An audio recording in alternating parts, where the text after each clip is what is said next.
Machu Picchu, the lost city in the clouds. Hello everyone. Welcome to our story. Today we will travel to a famous place in the mountains of Peru. It is called Machu Picchu. This place is very old and has a great story. Before we begin our story, I have a question for you. Do you like mountains? Tell me in the comments below. I would love to read what you think. Our story starts in a small village. This village was close to very big mountains.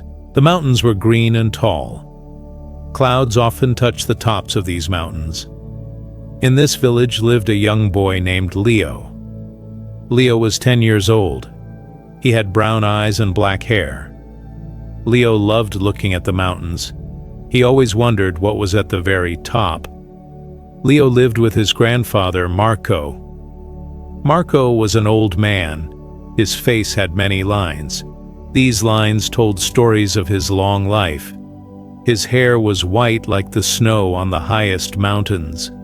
Marco loved Leo very much. He was a kind man and a great storyteller. Every evening, Leo and Marco sat outside their small house. They watched the sun go down behind the mountains. The sky would turn orange and pink. It was a beautiful time of day. One evening, Leo asked his grandfather a question. "Grandfather," he said, "what is up there? What is on top of the big mountains?" Marco smiled. He looked at the mountains. His eyes looked far away, like he was seeing something from a long time ago. "Up there, Leo," he said, "is a lost city. It is a city in the clouds." Leo's eyes grew big. "A lost city? In the clouds? Is it real?" "Yes, it is real," Marco said. "It is a very special place. It is called Machu Picchu. Not many people knew about it for a very long time.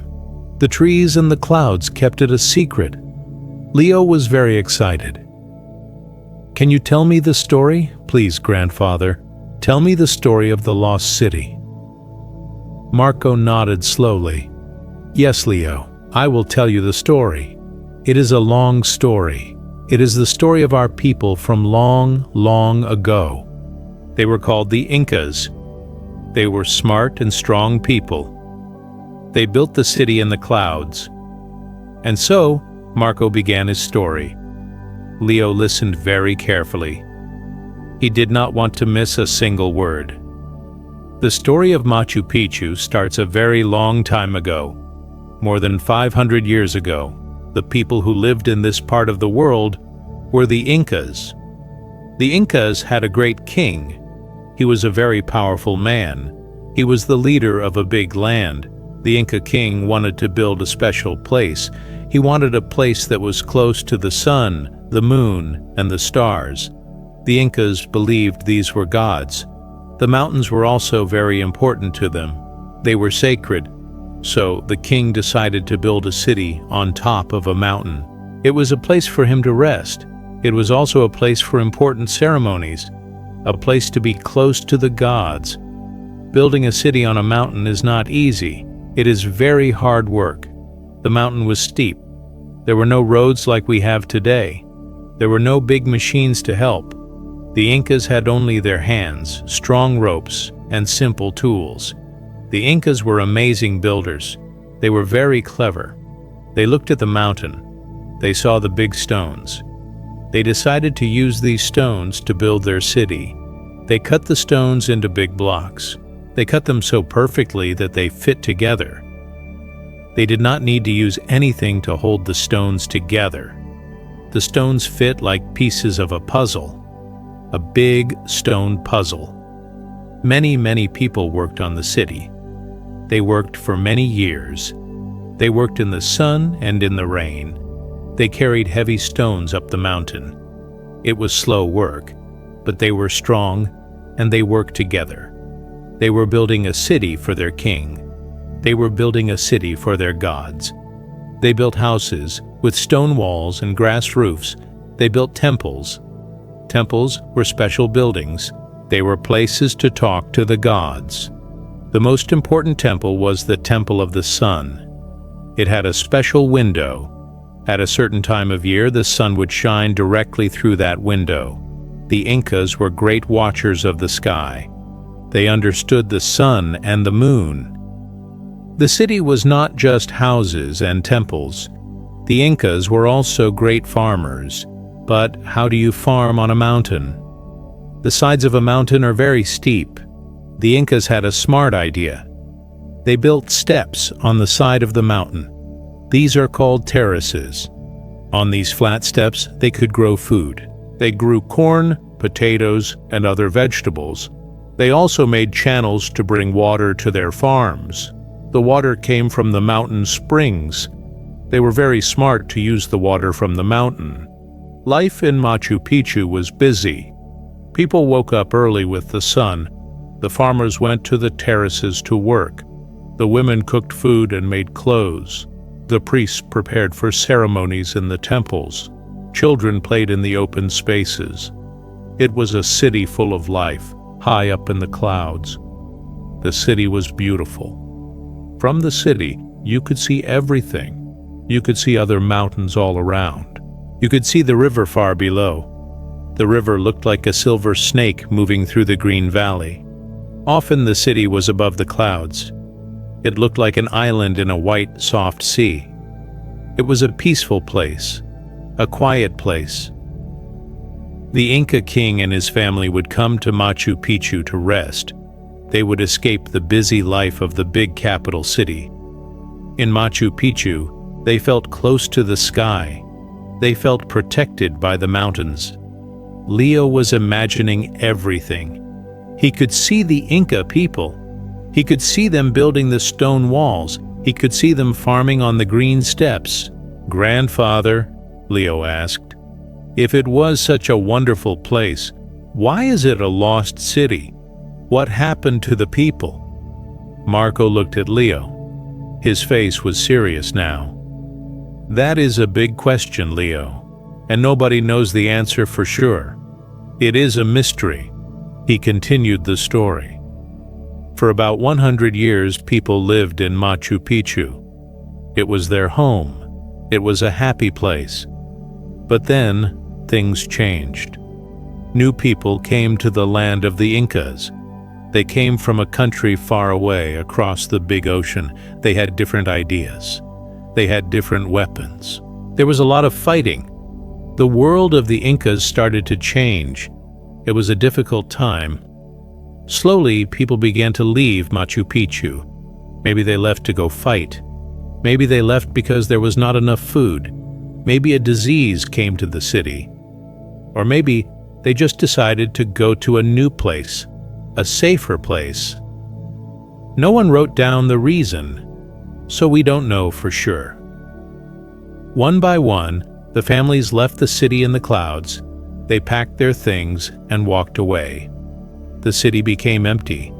The stone houses were quiet. The temples were silent. No one farmed on the terraces anymore. The city was alone. And nature came back. Trees and plants started to grow everywhere. Green vines grew over the stone walls. Flowers grew in the open spaces. The jungle slowly covered the city. It was like a green blanket hiding the stone buildings. For hundreds of years, the city slept under this green blanket. Only a few local people knew about the city. They knew the secret paths to get there. But they did not tell many people. It was their secret. The city was hidden from the rest of the world. It was lost. It was the lost city in the clouds. Centuries passed. The world changed a lot. New countries were made. New cities were built. People had cars and airplanes. But Machu Picchu was still there, sleeping on its mountain. Leo was very quiet. He was thinking about the empty city, a city with no people, only plants and animals. It sounded a little sad to him. "So how did people find it again?" Leo asked. "How did it stop being a lost city?" Marco smiled again. "That is the next part of our story, Leo. It is the story of a long walk and a big surprise. The story moves forward to a time about 100 years ago. There was a man from the United States. His name was Hiram Bingham. He was a professor. He loved history. He loved exploring old places. Hiram Bingham came to Peru. He heard stories about a lost city of the Incas. He was very interested. He wanted to find this city. He wanted to see it with his own eyes. It was not an easy task. The jungle was thick. The mountains were steep. There were no good maps to show the way. Many people told him it was impossible. They said the lost city was just a story. But Hiram Bingham did not give up. He talked to the local people. He asked many questions. Finally, he found a local man, a farmer. This farmer knew about some old stone buildings on a mountain. He agreed to show Hiram Bingham the way. They started their long walk. They walked for many days. They walked up the mountain. The path was difficult. It was wet and slippery. There were many insects. They had to cut through the thick plants with a big knife. Finally, one day, they arrived. Hiram Bingham was tired. He was hot. He walked past a final wall of green plants. And then he saw it. He could not believe his eyes. He saw stone walls. He saw terraces. He saw houses and temples. It was not just a few buildings. It was a whole city, a city made of stone, covered in green jungle. He was amazed. He walked through the silent city. He touched the cold stones. He saw how perfectly they fit together. He imagined the Inca people living there. He knew he had found something very, very special. He had found Machu Picchu. Hiram Bingham told the world about his discovery. He took many pictures. He wrote about the lost city. People all over the world were excited. They wanted to know more about this amazing place. Slowly, work began to clean the city. People carefully cut the trees and plants. They uncovered the stone buildings. They found the temples. They found the houses. The lost city was slowly waking up from its long sleep. The world saw the beauty of Machu Picchu. They saw the great work of the Inca builders. They learned more about the Inca people. Machu Picchu was not lost anymore. It was found.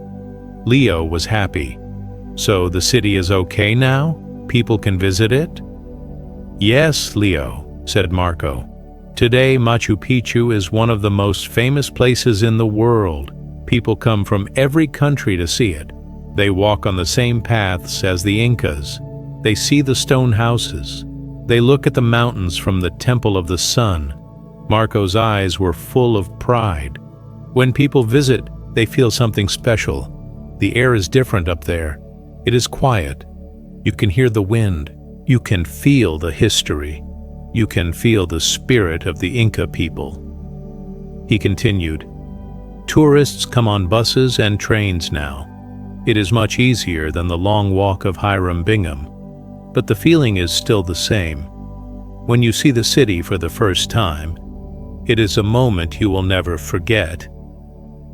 Have you been there, grandfather? Leo asked.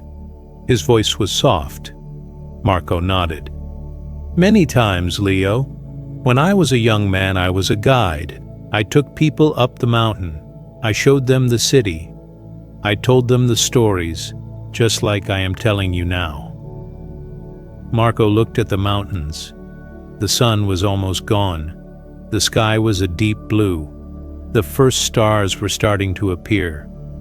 I remember one day, Marco said, I was standing near the top of the city. A group of tourists was with me. They were all taking pictures. But I saw a young boy, about your age. He was not taking pictures. He was just looking. His eyes were big, just like yours are now. He was looking at the mountains and the stone city. He was quiet for a long time. Then he turned to his father and said, "It feels like magic." Marco smiled at the memory. And he was right, Leo. Machu Picchu feels like magic. It is a bridge to the past. It connects us to the people who lived here long ago. It reminds us that they were smart, strong, and had a deep love for the nature around them. "We must protect Machu Picchu," Marco said.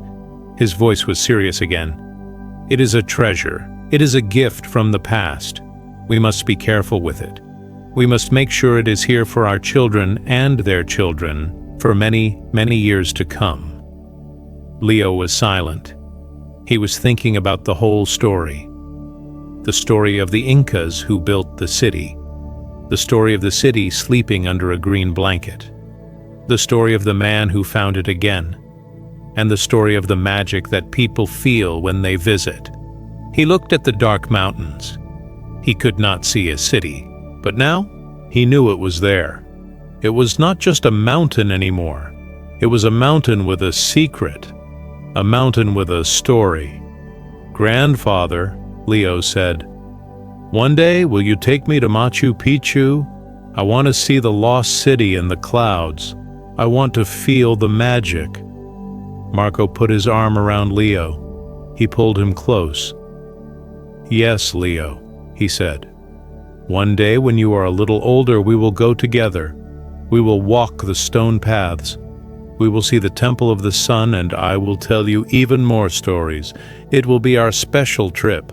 Leo smiled. He felt very happy. He looked at the stars. He thought they looked brighter tonight. He imagined the Incas looking at the same stars from their city in the clouds. He felt connected to them. He felt connected to the past.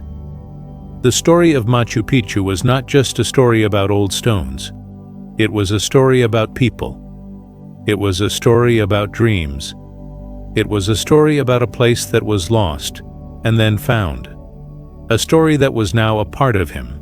He would never look at the mountains in the same way again, and he could not wait for the day he would see the city with his own eyes. The wind became a little cold. Marco and Leo stood up. It was time to go inside. "Thank you for the story, Grandfather," Leo said. "You are welcome, Leo," Marco replied. "Now it is time to sleep, and maybe you will dream of a city in the clouds." Leo did dream that night. He dreamed he was walking in Machu Picchu. The stone walls were warm from the sun. He saw the green terraces full of corn. He heard the gentle sound of water flowing in the stone channels.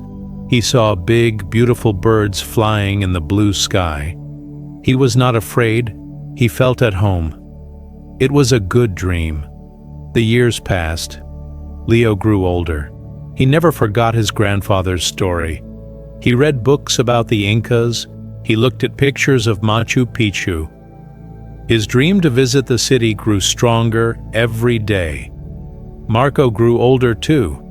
His steps became slower, but his eyes were still bright when he told his stories. He and Leo talked about their special trip many times. They planned what they would see. Finally, the day came. Leo was 15 years old. Marco said he was ready. They prepared for their trip. Leo was so excited he could not sleep the night before. They took a bus and then a train. The train ride was amazing. It went through the green valley next to the river. Leo saw tall mountains on both sides. Then they took a smaller bus up the steep mountain road. And then they were there, at the entrance to Machu Picchu. Leo's heart was beating fast. He walked with his grandfather through the entrance, and he saw it. It was more beautiful than any picture. It was bigger than he had imagined. The stone city was right there, in front of him. The green terraces went down the side of the mountain. The stone houses stood strong. In the background was a tall green mountain shaped like a nose. Leo could not speak. He just looked. The sun was shining. The sky was a perfect blue. There were a few white clouds floating by. It was just like his grandfather's story. It was just like his dream. "It's real," he whispered. Marco stood next to him. He was smiling. "Yes, Leo, it is real." They spent the whole day in Machu Picchu. Marco showed Leo everything. They walked on the stone paths. Marco pointed to the Temple of the Sun. He showed Leo the special window. He explained how the Incas watched the stars from another important stone. They walked through the stone houses. Leo imagined families living there. He imagined them cooking, talking, and sleeping. He touched the walls. The stones were smooth and cool. He was touching history. They sat on one of the high terraces. They looked down at the valley below. It was very peaceful. They could hear birds singing. They saw llamas walking around the city. The llamas were eating the green grass. Marco told Leo more stories. He told him about the different kinds of potatoes the Incas grew. He told him about the strong bridges the Incas made from grass ropes. He told him about the long roads they built all through the mountains. Leo learned so much. He learned that the Incas were not just great builders. They were smart farmers. They were great engineers. They understood nature. They worked with the mountains, not against them. As the day was ending, they walked to a place called the guardhouse. From here, you could see the whole city. The sun was starting to go down. The light became soft and golden. It made the stone city look even more beautiful. Many other visitors were there. They were all quiet. Everyone was watching the beautiful view. It was a special moment. Leo felt a strong connection to this place. He felt the magic his grandfather had talked about. He looked at his grandfather. Marco was looking at the city. His eyes were happy. He was happy to share this special place with his grandson. "Thank you, grandfather," Leo said. "This is the best day of my life." Marco put his arm around Leo. "I am happy to be here with you, Leo. Never forget this place. Never forget the story of our people." "I won't," Leo promised. They stayed until it was time to leave. As they walked away, Leo looked back one last time. He wanted to remember every detail. The stone walls, the green mountains, the golden sun. Their trip was over, but the memory of Machu Picchu stayed with Leo forever. It was not just a story anymore. It was a part of him.